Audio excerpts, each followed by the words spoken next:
This episode of the Framework Podcast is brought to you by the City of Detroit's Planning and Development Department.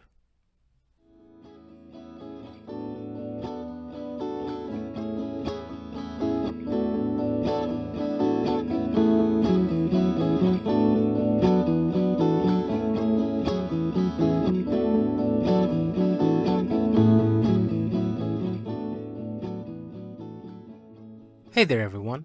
This is your friendly neighborhood city planner, Rashidul Hassan Deepan. Welcome to the Framework Podcast.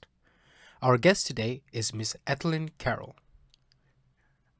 Ethelyn Carroll began her career with the state of Michigan in the Employment Insurance Office, then later transferred to the Human Services Department and became an intake supervisor.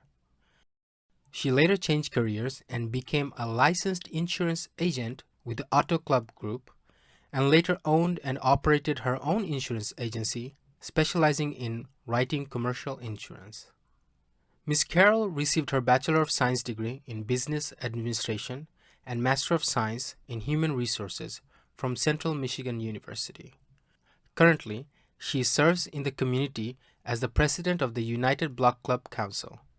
The council holds monthly meetings to make sure residents are aware of resources and grants available to them. Ms. Carroll is also a board member of My Community Speaks and Helping Operations for People Empowerment, also known as H.O.P.E. She is also part of a steering committee to establish the Midwest Community Business Association for businesses in Midwest Tireman. Ms. Carroll's contribution to the community is immeasurable. Words cannot sufficiently express her dedication and love for her neighborhood. It has been an honor to get to know Ms. Carroll, not only through the neighborhood framework engagement process, but also through this episode of the podcast. Therefore, without taking any more of your time, here is me talking to Miss Ethelyn Carroll. Miss Carroll, thank you for taking your time from your busy schedule and joining us in today's episode of the Framework Podcast. Thank you. I appreciate being here. Glad to do it. How long have you been a resident of the neighborhood? For 76 years, I was born in this neighborhood, and in the house I'm living in now, I've moved away, I've come back, moved away, come back, but right now I'm here. So it's been a good experience overall. Can you tell me something about the neighborhood when you were growing up? When we were growing up, I started off at Sampson Elementary School for kindergarten. There was at one time when we had a junior block club and a regular neighborhood block club.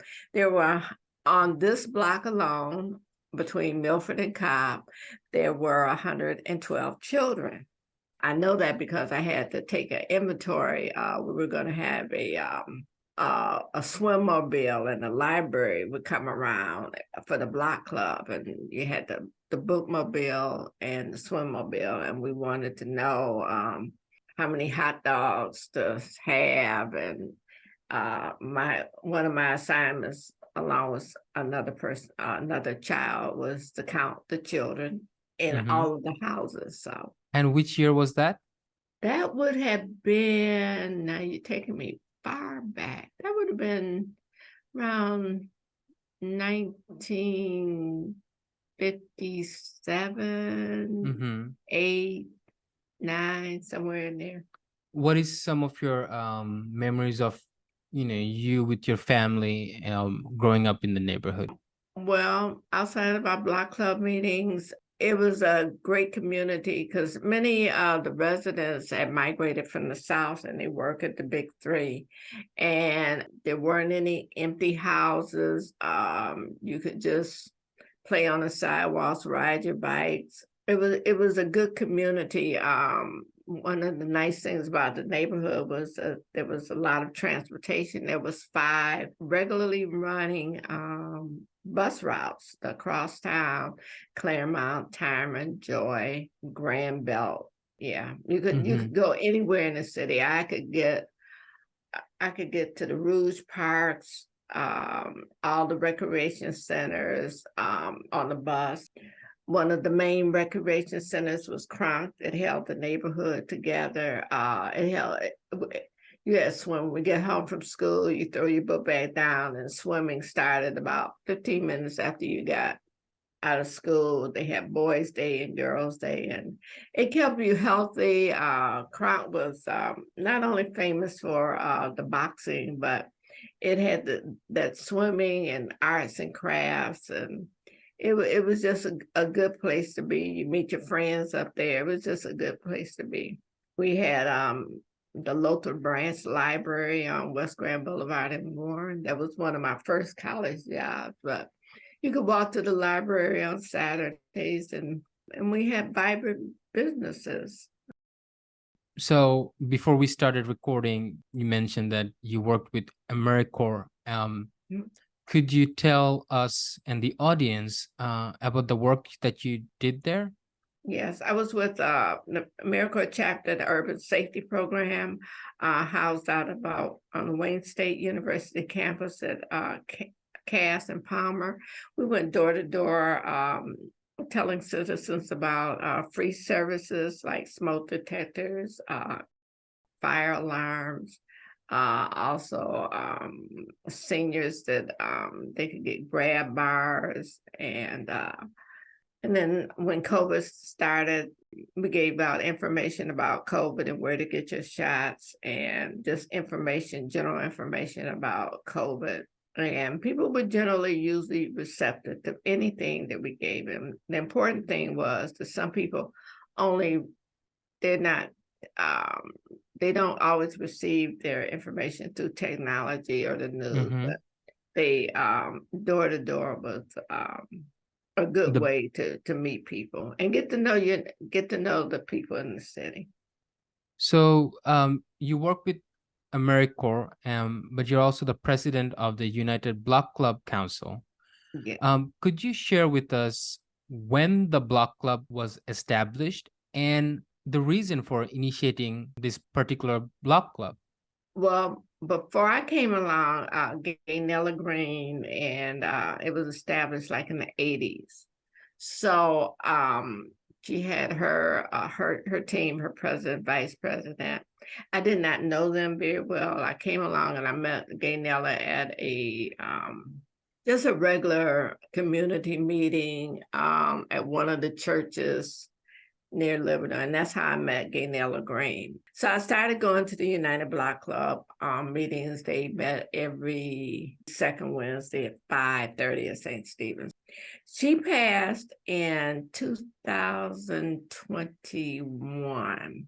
And the members, they didn't want her all her work because she was so active in the neighborhood with the Block Club, with Tabernacle Church. So they elected me as president, and then we got the vice president, treasurer, recorded secretary together, and reactivated in 2021. So can you tell me what is the mission statement for the United Block Club Council? So our mission statement is to make this a clean, safe area, to beautify our neighborhood, to make it healthy. We want to primarily work with our seniors and our youth. We engage them, the youth, in our cleanups, our tech programs. They do gardening, anything that's planned. We always work with our engage our youth. Can you elaborate on some of the work that you did with the youth as part of the United Block Club Council? One of their primary things to help us with is go door to door, because it's sometimes is we don't always have people's addresses, and we wanted United Block Club and any events that we had. So we do ask our younger people, and when I say younger people, people anywhere from well, I'll just say 12 to 24, because they can walk and go up and down the blocks more than the senior citizens can. And we supervise them or ride along or walk along with them. That's one thing that they do. We sometimes we get a grant and maybe they'll cut a senior's grass and help that's huge. Grass in the summer and snow in the winter. When we had our resource fair in 2019, we engaged them with art and dance and face painting and singing, and that was a lot of fun that they planned. So that was a lot. That was a lot of fun, Right. and it made them feel part of the community. So. Mm-hmm. And I think that is one of the goals, to make the young people feel Mhm. that this is their community and they are kind of the stewards of it for the Mhm. future. So Miss Carroll, the reason we invited you to the Framework podcast is because of not only being an integral stakeholder in the community, but also your contribution to the community through the work you have done with United Block Club Council, as well as the experience you've had at AmeriCorps. I feel it gives you an insight into the neighborhood where you have been living in for so many years. So, in your opinion, what are some of the pressing issues in the neighborhood? One of the top pressing issues, which I'm always trying to find grants for, is home repair. That is a main home repair grant for middle income. And then the Okay. other, I would say,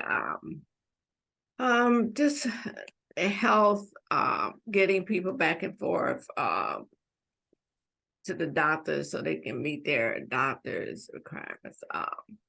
Beautification of reuse of the vacant lots. That's Hmm. that's that's an issue. So So, when you were saying being able to take people to the doctors, that is were you kind of referring to like some sort of lack of public transportation, or something more private in the sense that it's a service that could if help? they, yeah, because the buses, they're okay. They don't always run as well as they should. Mm. If we had, I would love to have a neighborhood shuttle, just to go and Right. say within a 15-mile radius. We have Henry Ford Hospital close, just to get people in a shuttle area. Um, Okay. um, Got it. Um, because of your experience engaging with the community in either through AmeriCorps or the United Block Club Council, um, I'm curious to know, if somebody in the neighborhood wanted to start a block club, what advice would you give them? First, talk to your neighbors, see if they want, because you can't do it by yourself. You have to have a team. You have to have that support. So talk to your neighbors. Then set your boundaries. Is it just going to be your block? Is it going to be the block over, the block behind? Are you going to do a natural dividing line? Some neighborhoods have natural, like a freeway. There might be a natural dividing line. So decide your boundaries. And then once you have decided on where you want to meet at for the first or second time, and see and make sure everybody has a voice. Ask everybody how they feel, what they want, and have control over your meeting. Don't let people talk over each other. But just make sure that everyone is included. And Mhm. then those are the first steps. I'm just curious to know, what are some of the challenges of starting a neighborhood block club, and also what are some of the challenges of maintaining one? Challenges, it it was a challenge to find meeting places, but we're overcoming that. The churches have been very supportive. Then, like I said, during the summer, we meet outside as much as possible. Keep having a subject that's of interest to the constituents. Mm. So, for instance, we do work with city council. So we had a person who's going to buy an old market. So we had a meeting to bring this person in because we wanted to get to know them. It was an impromptu meeting because we didn't find out about it. But we had a nice crowd. It was a good back and forth, that kind of thing. There's going to be an increase on the vacant lot. So that's of interest because the city has encouraged people to buy vacant lots, and now the taxes are going to be increased on these lots. So those kind of things, you have to have topics that are interest. And then we do partner with other block clubs. We're going to start up a help partner with a Midwest Tireman Business Association, because this area has so many small businesses, mom and pop business, all up and down Warren and Tireman and Edwards. Those were like those small factories. They were like second and third tier suppliers to the automotive and manufacturing companies. But anyway, we're gonna start up a Midwest Community Business Association, and then United Block Club would be part of that. So we partnered with you, but the planning department, and had meetings, and we had that resource fair, which was so much fun. No, it was a Oh, hard work, but it was a lot of fun. I'm glad the resource fair hopefully came in handy. Mhm. One thing I was personally proud about the resource fair is that while the intention was to provide resources available to the community that are from the city side and other organizations as well. But it was very interesting to see how each organization found a way to connect with themselves, basically. So there was a networking that happened that I did Mhm. not foresee, which I think overall, I think was a very positive thing because it allowed people to understand that, okay, we're here for the same goals, we can work together and get some things done. I think that was the biggest takeaway. Mhm. Going back to the Midwest Tireman framework and the neighborhood, is there anything specific about the neighborhood that you would like the audience to know more about? Well, yes, we're a cohesive, family-oriented neighborhood. We are getting more diverse population moving in. They're fixing the houses, repairing them, which is a good thing. We want to help businesses navigate because we want to change the corridor. We don't want to see all those vacant blocks. Right. So you, Miss Rochelle Long, Sherry Burton, Carolyn Pruitt, there's a host of names that I can mention Mhm. who've been very actively involved in engaging with PDD throughout the framework process, either being a part of the steering committee or just attending the meetings and getting the information out there Mhm. about what is happening.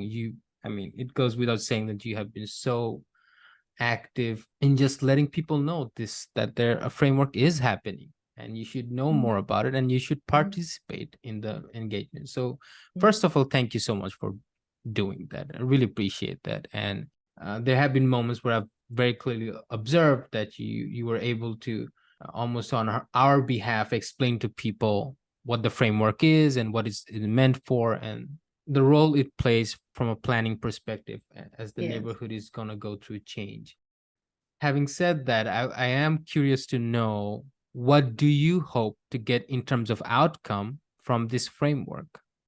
From this framework, I want people to understand about rules and regulations and how because some people don't know how the neighborhood was. So when we do the framework and we have, well, this can go here, this can go here, this can go here, so that they can look into the future and say, oh, I want to raise my children here. There's going to be a school here. There's going to be a grocery store here. There's going to be restaurants here, that kind of thing. You can see future, a cool future neighborhood where it's family oriented, it's walkable. Things need to be walkable and still be affordable.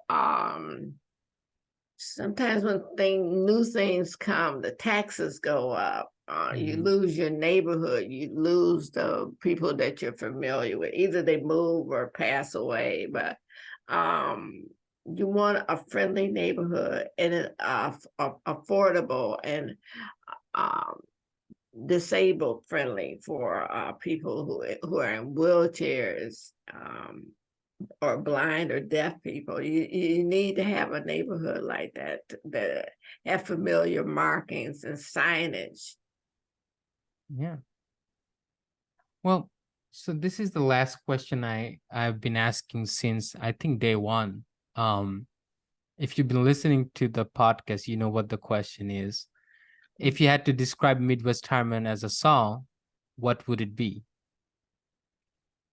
Oh, yeah, you have asked that question, but I Happy Days by Oh, Happy Days? Oh Happy Days, Bill Withers song or something like that. Wait a minute. Oh, Happy Days was Bill Withers? Well, we'll see, it was Lovely Day was Bill Withers. Lovely Day was maybe Lovely Day. So, But yeah. there is a song called Oh Happy Days. There's a song called Oh Happy Days. It was in Sister Act 2, I think. Oh yeah, that Yeah. So which uh, one is it? Bill Withers or is it Sister Act 2? I'm gonna look it up on my phone. Lovely Day.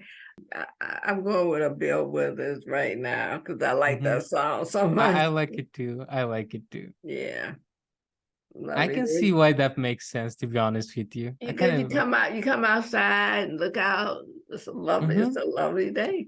Mm-hmm. Yeah. Yeah. I was trying to think of a neighborhood backyard barbecue or yeah, a lot of backyard barbecues. That's something I missed on the holidays, just as a party. On your like your 4th of July, Memorial, if you didn't go to the park, but you could step out on your porch, everybody was barbecuing. Everybody had something going on in the yard, card games, barbecuing, so that kind of thing. As I say, neighborhood love. Yeah. No, actually, the song Lovely Day makes sense to me. And the reason I can visualize that is because when we attended the meeting, that impromptu meeting that you mentioned in the at the lot next to your house, it was, I think, one of those lovely days because everybody showed up and the Yeah, conversation was fruitful and the conversation was kind, I yeah. think there was no like us versus you kind of a conversation. It's just Mhm. let's talk and figure this out. And the weather was actually pretty good. Everybody brought their own chairs and everything. Mhm. So yeah, I love Bill Withers quite a bit, Yeah. so that song totally makes sense. And that helped with the planning department. I'm glad you guys were there Mhm. because that's what we need. We had a connection with the block club, business, and you guys were there so that you would know that that is going on with the city, the city council. And that's one of the things that United Block Club does is work with the city council and the land bank. You Right. have to. Yeah. You have to go online and listen or go in person and speak about Mhm. those things. So Yeah, absolutely. So, Miss Carroll, it's been a pleasure talking to you and hearing your thoughts about the community. Where can people find you on the internet? you can just type in United Block Club Council. I'm in the process of updating that website. You can email me at United Block Club Council 2020@gmail.com. And council is COUNCIL. Okay. It's been great. All right, Miss Carroll, thank you so much. I And appreciate your I time. guess I can give my phone number 313-525-6465, 313-525-6465. If I don't answer, please leave me a voicemail. Will do. Well, if you start getting a lot of calls, don't blame me, okay? You put it It's out all there. I right. didn't. I'm quite used to it. It's fine. It's fine. Well, Miss Carol, thank you for your time. I really appreciate this. I hope you have a great rest of your day. And this is Rashidul Hassan Deepan signing off. Take care, Detroit.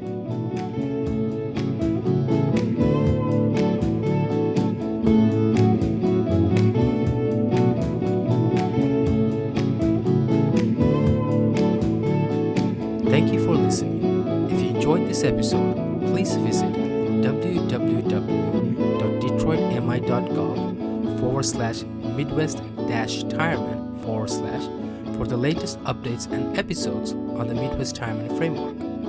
You can also follow us on Instagram at Detroit_PDD.